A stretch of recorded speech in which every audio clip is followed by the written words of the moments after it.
Le soleil tape fort sur les tôles du marché de Grandioff, comme un tambour chaud frappant la ville. Les femmes négocient le prix des tomates, les enfants rient en courant entre les étals, les scooters ronflent à travers les ruelles serrées, et l'odeur des poissons fumés se mêle à celle du gingembre râpé. Au milieu de ce tumulte, Jelani fend la foule, droit, rapide, les sourcils froncés. Il est élégant dans son boubou bleu nuit aux broderies dorées, les lunettes de soleil plantées sur le nez. Un homme entre deux mondes, celui des ruelles poussiéreuses de son enfance et celui des tours vitrées où il rêve de signer des contrats. À son oreille, un écouteur Bluetooth. Sa voix est basse mais tendue. Oui, monsieur Diop, les plans sont finalisés, je vous envoie tout avant ce soir. Et puis, le choc. Une voix l'arrête net, une voix de femme, sèche, assurée. Hé, tu veux me faire tomber ou quoi? Il se retourne. Elle est là. Aïssatou, pagne rouge et or noué à la taille, bras chargés de provisions, regard noir comme l'ébène. Elle ne recule pas, elle le transperce du regard. On voit bien que tu marches la tête dans les nuages. Lui hésite, esquisse un sourire. Peut-être que je viens d'en tomber. Elle arque un sourcil, faussement amusé. T'es comme les autres, costume, sourire et belle phrase. Elle tourne les talons. Il ne bouge pas. Pour la première fois depuis longtemps, quelqu'un vient de lui faire perdre pied. Et il reste là, figé dans le vacarme, incapable de faire un pas de plus. Fondu sonore vers le lointain, un vendeur crie « Poisson frais !» Puis silence. Il est 19 heures. Dakar se drape d'une lumière chaude, presque dorée. Dans la villa des Diouf, aux Almadies, tout semble parfaitement à sa place. Le service en porcelaine, les couverts brillants, le thieboudienne fumant au centre de la table. Mais ce soir, l'ordre apparent cache un chaos qui gronde sous la nappe bien repassée. Jelani est tendu. Il ajuste son col pour la 5e fois. Aïssatou est là, assise, droite, son regard tranquille. Elle a apporté un jus de bissap maison, un geste simple. Mais dans cette maison, chaque détail est un examen silencieux. À l'autre bout de la table, Mame Ndeye Sira Diouf, la mère de Jelani, observe. Froide, digne, tranchante dans le silence. Puis la question tombe, douce mais acérée. Tu disais que tu vends au marché?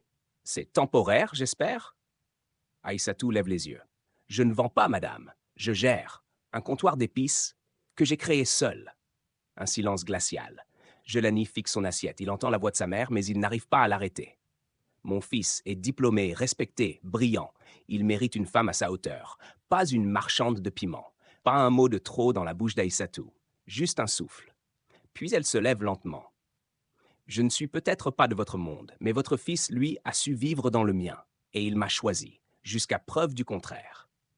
Elle se rassoit. Elle n'a pas élevé la voix, mais chaque syllabe résonne comme une gifle douce. Jelani reste muet. Son cœur bat fort, trop fort. Le reste du repas se déroule dans un silence de plombe, rythmé seulement par le bruit des fourchettes et le tic de l'horloge. Ce soir, Aïssatou ne s'est pas défendue. Elle s'est affirmée. Et Jelani, lui, sent la faille. Pas en elle, en lui. Le ciel de Dakar s'assombrit doucement sur la corniche. Un vent frais monte de l'océan, caressant les lampes suspendues d'un lounge-bar branché. Là, sur une terrasse surélevée, des hommes parlent fort, mais s'écoutent peu. Jelani arrive, un peu en retard. Son boubou est sobre, sa démarche lente. Il ne sourit pas. Ses amis l'attendent déjà. Ousmane, arrogant et sûr de lui. Cheikh, posé mais piégé dans les regards. Et Moussa, le silencieux, l'observateur. Ousmane lève son verre. Monsieur le PDG. Alors, toujours avec la vendeuse d'épices? Rires étouffés. Jelani tente de sourire. Il n'y arrive pas. Elle a un vrai commerce, Ousmane. Elle a travaillé dur pour ça. Mais les mots ne les arrêtent pas. Cheikh se penche. On veut ton bien, frère. Elle n'est pas prête pour ta vie. Tu vas la tirer vers le haut, elle te tirera vers le bas. Jelani fixe son verre. Il entend, il doute, il tremble, puis il parle. Parfois, j'ai l'impression qu'elle profite. Le mot est lâché. Il flotte, il pèse. Même Ousmane se tait une seconde. Mais c'est trop tard. Le mal est dit, et Jelani le sent. Il sent le goût amer du doute, celui qui ne vient pas du cœur, mais des bouches autour. Il se lève, il ne termine pas son verre. La mer est noire ce soir, les vagues violentes mais lointaines. Il descend la terrasse. Marcher seul dans la nuit tiède. Et pour la première fois, il ne sait plus s'il avance ou s'il recule. Le ciel de Dakar s'est chargé de nuages. L'orage n'est pas encore là, mais l'air est lourd, moite, électrique. Dans l'appartement de Jelani, la lumière est tamisée, filtrée par les rideaux. Aïssatou est assise sur une natte, des papiers étalés autour d'elle. Elle trie des factures, classe des reçus, range les preuves discrètes d'un quotidien géré avec soin. La porte s'ouvre. Jelani entre. Il ne dit rien tout de suite. Il dépose ses clés, s'assoit, loin. Puis sa voix tombe, froide, flottante. « On peut parler ?» Elle hoche la tête sans le regarder. Il respire profondément. Il essaie d'aligner ses mots, mais il trébuche. « Je sais que tu as entendu des choses. Ce que j'ai dit, ce que mes amis ont répété. » Elle ne lève pas la tête. Il continue. « Je me sens écartelé entre ce que je veux devenir et ce que j'ai peur d'être. J'ai l'impression que tu me comprends pas toujours. » Elle se fige. Lentement, elle pose ses papiers, se lève, droite. « Tu crois que je comprends pas? Tu crois que quand je préparais ton dossier à 2 heures du matin, je comprenais pas? Quand je faisais 2 marchés par jour pour économiser assez pour ton site web, je comprenais pas? » Elle va dans la chambre, revient, un petit sac à la main. « Je vais partir quelques jours. J'ai besoin d'air. Et toi aussi. » Il bondit presque. « Tu vas partir comme ça? » Elle le regarde. « Je pars pas pour fuir. Je pars pour me protéger de tes doutes, de ta honte. » Elle ouvre la porte. Il reste assis. Il ne crie pas. Il ne la retient pas.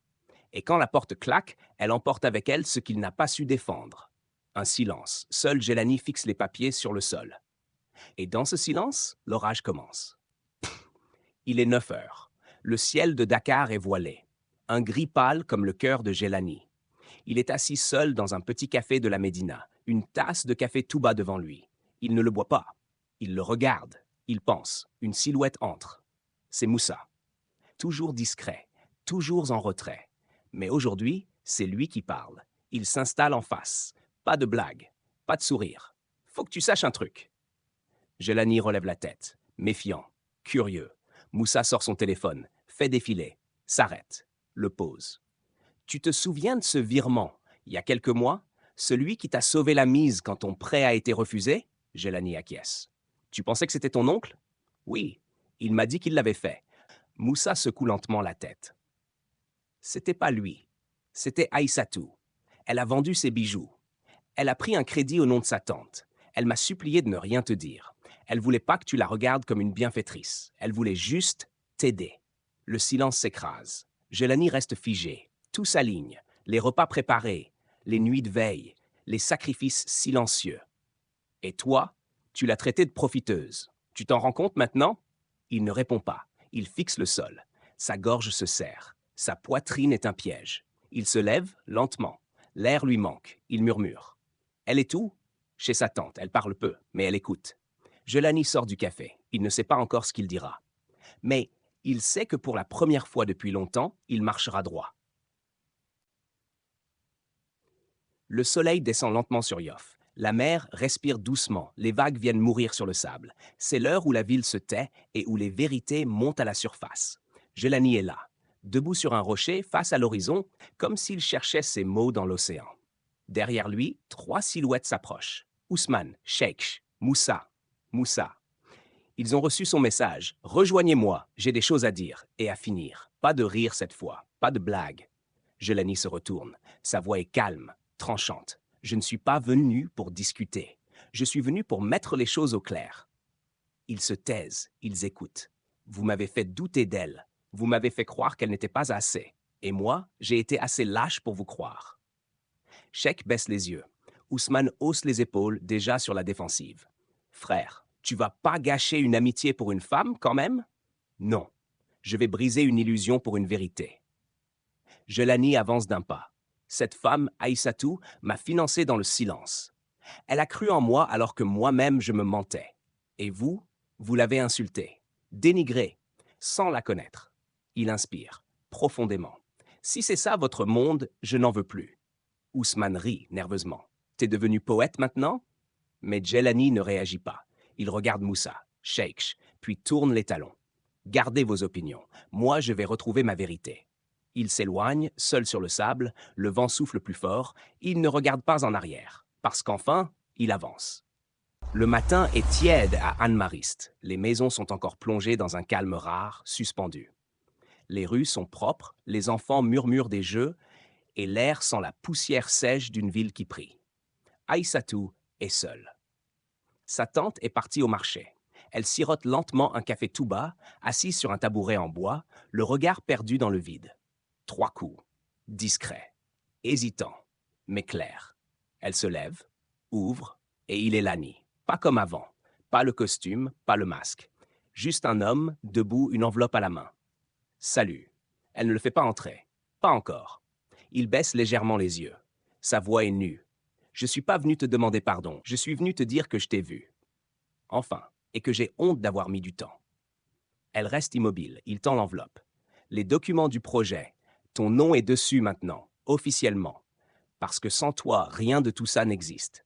Elle ouvre, lit, reste silencieuse. Pourquoi maintenant? Parce que j'ai compris que réussir sans toi, c'est échouer autrement. Un silence s'installe, un silence dense, respirant. Elle le fixe. Tu crois qu'on répare une cassure avec un papier? Il secoue la tête. Non, mais je veux pas réparer, je veux reconstruire, si tu veux encore de moi. Elle ouvre un peu plus la porte. Entre. Bois un verre d'eau. Il fait chaud dehors. Il entre. Elle referme la porte derrière lui. Pas d'étreinte, pas de larmes, mais un nouveau départ. À pas lent. La salle est pleine.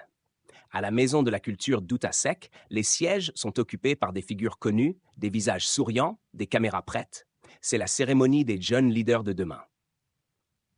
Les projecteurs éclairent le fond bleu orné de slogans inspirants. Sur les sièges de devant, Jelani attend.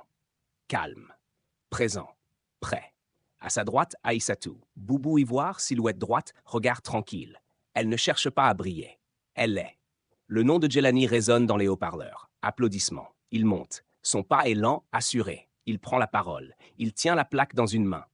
Mais sa voix, elle porte autre chose. Je suis honoré. Mais ce prix ne m'appartient pas vraiment. Silence. Il y a un an, je n'étais rien. Pas aux yeux de la banque.